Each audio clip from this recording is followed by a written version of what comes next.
నమస్తే, welcome to KVR news 9. ఏపీలో మహిళలపై జరుగుతున్న అఘాయిత్యాలు, దాడులపై మాజీ మంత్రి ఆర్కే రోజా తీవ్రంగా స్పందించారు. కూటమి ప్రభుత్వంలో మహిళలకు రక్షణ లేకుండా పోయిందని మండిపడ్డారు. రాష్ట్రంలో ఆడబిడ్డలపై ఇన్ని అరాచకాలు జరుగుతుంటే హోంమంత్రి వంగలపూడి అనితకు చీమ కుట్టినట్టు కూడా లేదని విమర్శించారు. మహిళా హోంమంత్రి ఉన్న రాష్ట్రంలో ఆడబిడ్డలపై దారుణాలు జరగడం సిగ్గుచేటన్నారు. మహిళలను కాపాడలేని పరిస్థితిలో ఉన్న అనిత హోంమంత్రి పదవి ఎందుకు చేపట్టారని ప్రశ్నించారు. మహిళలపై జరుగుతున్న దాడులను పట్టించుకోకుండా జగన్ భారతీయులను విమర్శించేందుకే ఆ పదవిని తీసుకున్నారా అంటూ నిలదీశారు. నా చేతిలో గన్నుందా, నాకు పవర్ ఉందా అంటూ చేతగాని మాటలు మాట్లాడుతూ ఉంటే రాజీనామా చేయాలని అనితను డిమాండ్ చేశారు. బాధ్యత ఉంది, కానీ ఈరోజు కూటమి ప్రభుత్వంలో ఉన్న పెద్దలే రౌడీల్లాగా ఈరోజు అరాచకాలు సృష్టిస్తూ, అల్లర్లు సృష్టిస్తూ, దాడులు చేస్తూ, అక్రమ కేసులు పెడుతూ, రెడ్ బుక్ రాజ్యాంగంతో రాష్ట్రాన్ని సర్వనాశనం చేస్తుండటం కళ్ళారా మనం అందరం కూడా చూస్తున్నాం. ఎంత దారుణం అంటే, ఒక మహిళ హోంమంత్రిగా ఉండి కూడా మహిళలకి రక్షణ కల్పించలేని దౌర్భాగ్య స్థితిలో ఉంది అంటే సిగ్గుపడాలి. ఆ పదవికి రాజీనామా చేసి ఎవరైతే సక్రమంగా పనిచేయగలరో వాళ్ళని ఆ ప్లేస్ లో పెట్టించే విధంగా చూసుకోవాలి. కానీ జగన్ గారిని, భారతి మేడంని, మిగతా వైఎస్ఆర్సీపీ నాయకుల్ని తిట్టడానికే హోంమంత్రి పదవి ఇచ్చినట్టు ఆవిడ మాట్లాడుతున్న మాటలు చూస్తుంటే చాలా సిగ్గుచేటు. ఎందుకంటే మా నియోజకవర్గంలో కూడా ఒక చిన్న పాపని రేప్ చేసి చంపేసి పూర్తి చేస్తే దాన్ని మాయ చేయాలని ఎస్పీని అందరినీ ఇక్కడికి పంపించడం జరిగింది. గ్రామస్తులంతా తిరగబడితే ఆ రోజు మేమంతా కూడా వెళ్లిన సందర్భం మీరు చూశారు.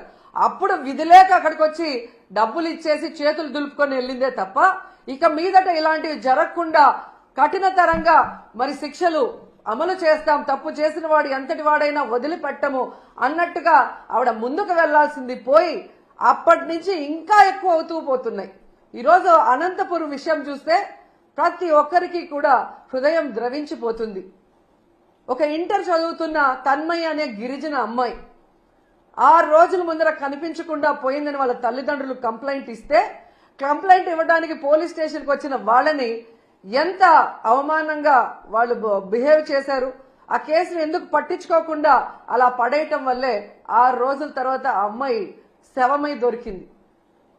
అలాగే మీరు చూస్తే పరిటాల సునీత గారి ఒక మహిళ, ఆవిడ నియోజకవర్గంలో ఒక మైనర్ బాలికని 14 మంది తెలుగుదేశం పార్టీ వాళ్ళు కంటిన్యూస్ గా రేప్ చేసుకుంటూ ఉంటే సాక్షి టీవీ, సాక్షి ఛానల్ దాన్ని బయట పెట్టింది. వాళ్ళని అరెస్ట్ చేయకుండా ఈరోజు ఆ కుటుంబం మొత్తం ఆ ఊరు వదిలేసి వెళ్లే పరిస్థితి ఏర్పడింది. ఆడపిల్ల ప్రాణాలు తీయటం, మానాలు తీయటం వీళ్ళకి సహజమైపోయింది. దానికి హోంమంత్రి గారు అండగా నిలబడటం అనేది సిగ్గుచేటు. ఇవన్నీ జరుగుతుంటే ఎక్కడ తమ తప్పులు బయటపడతాయో అని ఈరోజు వాళ్ళు చేస్తున్న డైవర్షన్ పాలిటిక్స్ మనం ఒకసారి గమనించాలి. ఎందుకంటే ఇదే పవన్ కళ్యాణ్ గారు అధికారంలో రావటానికి ముందు మహిళలకి నేను అండగా ఉంటాను, మహిళలకి ఇబ్బందికరమైన ఏవి చేసినా ప్రభుత్వాన్ని నిలదీస్తాను, తప్పు చేసిన వారిని శిక్షిస్తానని మాట్లాడిన పవన్ కళ్యాణ్ గారు ఈ రాష్ట్రంలో ఎక్కడ మహిళలకు అన్యాయం జరిగినా ఈ రోజుటి వరకు నోరు తెరవలేదు.